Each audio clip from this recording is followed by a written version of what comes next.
done. But then like the reality is though is like I just got here like just to set up just to get the stream live a moment ago. Yeah. And then now like the first game starting, I'm just like But anyways. I'm on your Twitter right now, and I'm seeing a guy in a Pepsi outfit punch tails through a chain link fence. Oh This is Lord, perfect dude. on the screen. Oh yeah. I think I retweeted that a while ago. That's really funny. It's pretty All right, fantastic. so yeah. this is the first match, right? Yeah, we're into it. Yeah, Luminous and Pollo, or I guess Pollo, Polite. Pollo. I gotta close out my. Can I be any less professional right now? Dude, same. I mean, I was editing a video and I was just like, oh shit, wait. The beauty of starting stream in round ones, I actually kind of like it a little better because this is the thing about like esports and everything and professionalism. Like as much as it's a real thing, it's also kind of not. And I think people really forget how like Wild West and just kind of slapstick all this stuff is. People never revere. I think it adds to the charm of Smash, and that we're like, we're pretty much all grassroots, and that we have to start up like everything we're doing. So like, if there's no organization behind it, there's just like people. Yeah, regular people just doing stuff. That's literally the whole thing. But, and people love like round one pools commentary when it's like a funny commentary. Like anytime Mango is commentating like Melee, like round one pools, I'm always cracking up. Like he's super relaxed with it, super funny. That's the thing, dude. And I think the online era is really bringing that out a lot because a lot of the professionalism kind of goes out the window when everyone's just sitting at home to some degree. Yeah. But with that, I do think that a lot of different like commentary styles are coming out that I think are enjoyable. Because I agree, sometimes just relaxed commentary over gameplay is like that's nice for some. I don't know how like other esports handle commentary. I feel like ones that have like a more like have more backing and stuff like that, like League, like it's almost like you have to be super professional or nothing, I feel like. But I could be wrong because I don't really watch a lot of esports outside of Smash. But with Smash, there's like an entire spectrum of like commentary styles. Like you have people who are just super relaxed, people who are super high energy, people who monologue for a while. Like you get the whole rainbow in terms of commentary. All kinds for sure, and I think I mean League definitely gets plenty of developer support. So I think some of that comes in like the buy-ins for some of these bigger esports. Like if you want to be a part of Overwatch or whatever, you're talking about franchises that cost $2 million. Like if you want to host a Smash tournament, that have a few friends over in your house in your basement. Yeah, it's like you might need to spring $100 for like a rental fee of a venue or something. Yeah. Is it really that cheap to like rent out like it's a not. decent venue? I'm definitely exaggerating. Okay. But yeah, I've rented a place at like $150 before. It wasn't the best, but like you get what you pay for. I've been to locals in all kinds of places, man. Like I remember the first local I ever won was in a pizza shop, like a pizza place. Like it was just some kid from that part of like the neighborhood, and he like I guess worked in with the local people, like, hey, let me host tournaments here, and we got to eat pizza and just play Smash while other customers were on the other side of the room. It was so weird, but it was like, all right. Yeah, dude, there's Smash tournaments, no limits or bounds. I can tell you that much because I mean I've been at tournaments that are literally in a friendlies during like a family night. It's really it's crazy. Like, I'm trying to think of the strangest place I've ever been. I think it might be the pizza shop. Platinum had one where it was in a game shop that used to be a home store or something like that. And then the other building is a karate dojo. Yeah, and then there's a pipe shop, like a head shop across the thing, as well as a Chinese food place, a gun store. Yeah, that place had it all. There's a tournament at a trampoline park too that happened in upstate New York. That was pretty crazy. That's really fun too. I like that. I like tournaments that incorporate the venue a lot.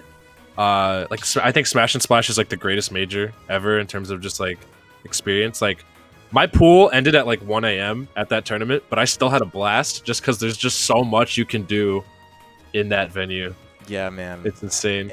It's venues are the most like varied thing that there are, and that's part of the reason why I think Smash has so many good and bad things attached to it, because there's no like regulation. Yeah, it's like no rules. Like, you show up somewhere, there's a tournament, you play, it's like, have a good time. Oh god. Oh my what is god. happening? Oh my Oh my god. god. What are they I'm not doing? ready. I'm not ready for this. How did they do it that rapidly? I don't know, man, but we do have Bowser on the field now, so we're gonna see Ooh, Bowser okay. Pit. And Luminous pulling out that last game while we were talking about whatever. He was actually down by a good amount, and then ended up winning, Really? so That's actually insane. yeah, making it happen. So here we go. We got the Game & Watch switching to Bowser.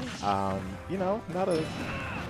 So is this, if I am correct, I don't know what Elitemx stands for, but or where Pollo is from, but if this is the Pollo I'm thinking about, he's like the best Bowser in Mexico or something like that. Really?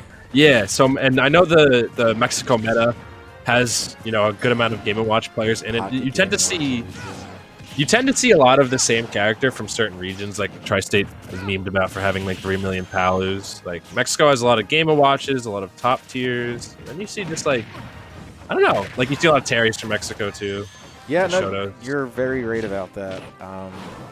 Yeah, there's always that pocket Game & Watch, supposedly. And then there's another like really strange pocket character too. Yeah, I could definitely see maybe if this is the Pollo, definitely this character switch is definitely doing the trick for him. But trying to think, yeah, I know there's Game & Watch, and then there's like another character in Mexico.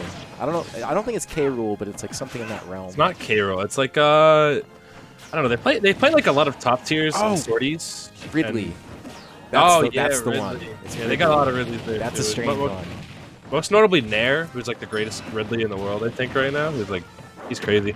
Oh. But right now, Pollo kind of giving Luminous the hands right now. Just like, he's just applying pressure, and he's playing very, very patiently. He's like, it's not really a style of Bowser you see too often. Like, I feel like patient Bowser is just as scary as like aggressive Bowsers like Leon. Like, he's kind of murking him right now. Yeah, this was definitely it, and I think this probably, to your point, is likely the Pollo you were mentioning, because This looks like his main. This looks like the real yeah, it's like, character. doesn't look like I see no sweat at all.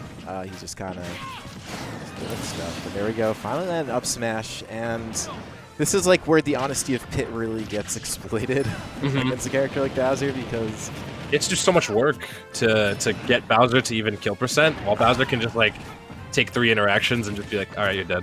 yeah, and Pit's that character, man. Like, oh my lord, that's 2 Yo, kills he's like so that. consistent with that 2-frame F tilt right there. Like, he has that timing down pat. Yeah, well played, man. That is definitely a Bowser main. I'm just gonna go out on a limb. Yeah, absolutely.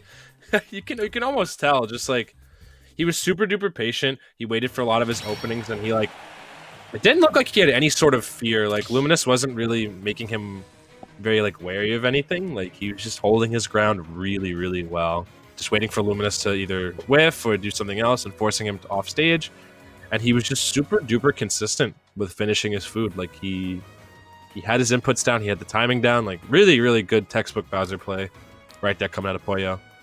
Yeah, man, he's because those, like, as easy as he made that look, like sometimes in those 2 frames is not like the It's easiest hard. thing. You Yeah, literally only have like what, 2/60ths of a second or something like that. Yeah, Hit that. UBL in chat is literally just saying, yeah, frame 6 F tilt on a Yeah. 2 frame. So That's I don't even know how active it is either. Like the hitbox of Bowser's F tilts. I don't know how.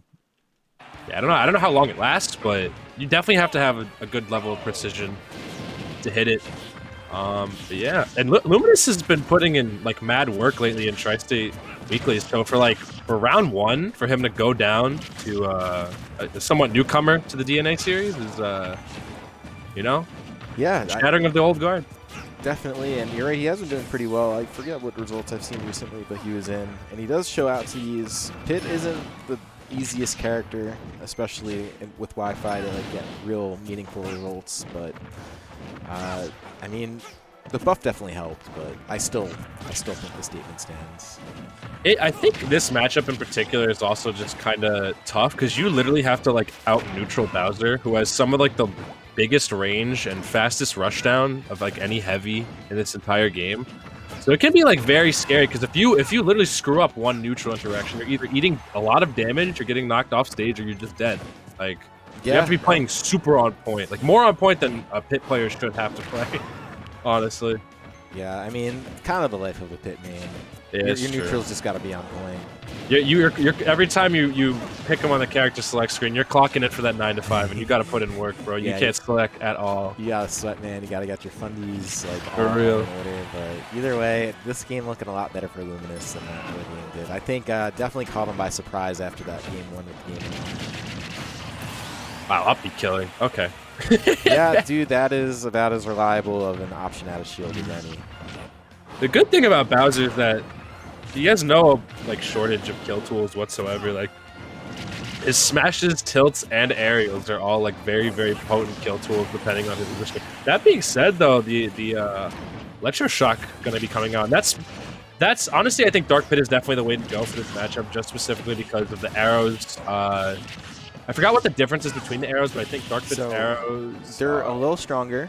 Yeah, I was going to say. They're more direct hitting, though. The real benefit with the pits is that electroshock arm. Dark Pits, I think, is better against heavies because it sends out or like pit to side blast zones, and then regular Pit has those crazy angle arrows, and also his side B is good against light characters because it sends them up. Yeah, side B also just like hits OD hard too, and can kill off the side definitely a lot more potently than Pits, who traditionally shoots people upward. So yeah, which isn't that useful against a lot of characters. Like it's getting oh my god! I guess I don't know if he dropped that. The shield's really kind of left him out to dry there. Another end lag on the shield is like a little bit, so you can't hold them out for too long, or else you can't really get like a jump out unless you're like super duper deep. But I don't know if that was the place to do it. Like, yeah, you can use the shields to kind of mix up your landings a bit, but if you have like a giant Bowser like right in front of you, his hitboxes are just so all-encompassing that you're not really going to be getting anything out of. What? What was that? A tech read? What was that? That was crazy. F tilt.